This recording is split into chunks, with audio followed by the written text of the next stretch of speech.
Bạn số đấy bóng ổn videoនេះខ្ញុំបង្ហាញបន្តការពីវីដេអូមុនខ្ញុំបានបង្រៀនបងប្អូនដល់កន្លែងhome នេះអញ្ចឹងកន្លែង home នេះយើងបានបង្រៀនហើយត្រឹម paragraph នេះហើយនឹង font នេះបងប្អូនបានដឹងហើយសម្រាប់យើងអត់អញ្ចឹងវីដេអូនេះខ្ញុំបង្រៀនបន្តទៅលើ insert អញ្ចឹងកន្លែង insert យើងមានមុខងារជាច្រើនដែលយើងប្រើប្រាស់ប៉ុន្តែមុខងារដែលចាំបាច់ក្នុងការធ្វើកិច្ចការឬក៏ធ្វើការងារផ្សេងៗតែប្រើជាប្រចាំនោះគឺ table ជាមួយនឹង shape ហើយនឹង picture ហើយនឹង header footer ជាមួយនឹង page number ហើយជាមួយនឹងខាង tick box នេះនិង equation ជាមួយនឹង sidebar ដូចនេះខ្ញុំសូមបង្ហាញទៅលើtable អញ្ចឹងគឺ insert គឺជាការបង្កើត table កាតារាងបងប្អូនបង្ហាញទៅលើតារាងណាមួយដែលបងប្អូនចង់បង្ហាញឬក៏បងប្អូនចង់ធ្វើបងប្អូនអាចចូលនៅក្នុង table នេះដើម្បីបង្កើតតារាងបានអញ្ចឹងដើម្បីបង្កើតតារាងបានបងប្អូនចូលមកកន្លែងចុច3ខាងក្រោមនេះបងប្អូនចង់ select យកលើនេះក៏បានបងប្អូនចង់យកនេះទាំងអស់នេះក៏បានឬក៏បងប្អូនចង់យកទាំងប៉ុណ្ណេះក៏បានតាមចិត្តបងប្អូននៅពេលដែលបងប្អូនយកបានយកតែប៉ុណ្ណេះទៅគឺវានឹងបង្ហាញផ្ទាំងមួយទៀតបងប្អូនចុចកន្លែងនេះដើម្បីបន្ថែមតារាងឲ្យកាន់តែច្រើនជាងមុនបានឬក៏បងប្អូនចង់បានតែម្ដងឲ្យស្រេចអញ្ចឹងបងប្អូនចូលមក insert ដដែលបងប្អូនយកកន្លែងហ្នឹងដដែលបន្តមកទៀតបងប្អូនយកពាក្យថា insert table បន្តមកទៀតកន្លែងនេះឧទាហរណ៍បងប្អូនចង់បានប៉ុន្មានបងប្អូនចង់បាន10អញ្ចឹងខ្ញុំយក10ហើយកន្លែង row ខ្ញុំចង់បាន20ខ្ញុំយក20តទៅទៀតខ្ញុំអូខេអញ្ចឹងគឺត្រឹមនេះគឺតារាងបានបង្កើតតាមអ្វីដែលបងប្អូនចង់បានហើយទៅលើកន្លែងនេះគឺ design ទៅលើតារាងបងប្អូនចង់បានពណ៌មិនបងប្អូននឹងនេះបានហើយកន្លែង shading នេះគឺការដាក់ពណ៌ទៅលើតារាងដូចគ្នាបងប្អូនអាចដាក់តាមចំណង់ចំណូលចិត្តបានអញ្ចឹងបងប្អូនដាក់ cursor នៅកន្លែងណាគឺពណ៌នៅកន្លែងហ្នឹងអញ្ចឹងត្រង់តារាងនេះគឺមានតែប៉ុណ្ណឹងអញ្ចឹងនៅពេលដែលបងប្អូនលុបតារាងហើយខ្ញុំបង្ហាញទៅលើមួយទៀត shape នេះគឺការបង្ហាញរូបរាងបងប្អូនអាចយករូបភាពណាមួយដែលបងប្អូនគិតថាចង់បានឬក៏បងប្អូនចង់ design ទៅលើការគូនៅអ្វីមួយឬក៏បងប្អូនចង់រចនាទៅលើអ្វីមួយឧទាហរណ៍ថាខ្ញុំចង់បានរូបនេះ image នេះមួយសោះអញ្ចឹងពេលយើងយកនឹងហើយយើងចុចម៉ៅខាងឆ្វេងបន្តមកយើងអូសអញ្ចឹងគឺចេញហើយកន្លែងនេះបងប្អូនអាច select ឲ្យឡើងទៅលើឬក៏ចុះក្រោមបានហើយកន្លែងនេះបងប្អូនអាចបរួមទៅតូចទៅធំបានតាមហ្នឹងហើយកន្លែងនេះបើសិនបងប្អូនទាញមកឆ្វេងដៃមានន័យថាវាតូចប៉ុន្តែវាទ្រង់ទ្រាយអញ្ចឹងបងប្អូនចង់បរិយាកាសរួមបងប្អូនចូលកែមខាងក្រោមនេះ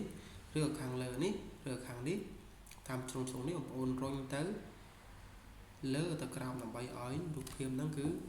មានការធំមានការតូចគ្នាអញ្ចឹងខ្ញុំយកកន្លែងផ្សេងទៀតខ្ញុំចង់បានអីផ្សេងទៀតខ្ញុំចង់បានដូចជាណារូបចុះអញ្ចឹងខ្ញុំចុចដូចគ្នាមិញខ្ញុំអត់ដូចគ្នាអញ្ចឹងបងប្អូនអាចរើសតាមអ្វីដែលបងប្អូនគិតថាកិច្ចការបងប្អូនធ្វើអញ្ចឹងបងប្អូនរើសបានហើយដើម្បីទៅសេអក្សរក្នុងនេះបានបងប្អូនយកមកនេះមកដាក់កន្លែងនេះបន្ទាប់មកបងប្អូនយកមកខាងស្ដាំបងប្អូនយកពាក្យថា edit អញ្ចឹងបងប្អូនអាចសេអក្សរនឹងបានធម្មតាហើយដើម្បីឲ្យផ្ទាំងខាងក្រោមនេះ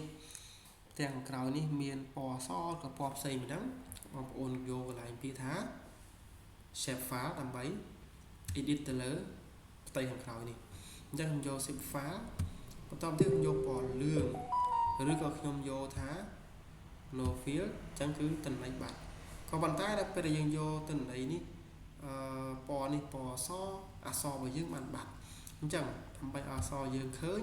បងប្អូនយក cursor ដាក់នៅកន្លែងនេះបងប្អូនយកពាក្យថា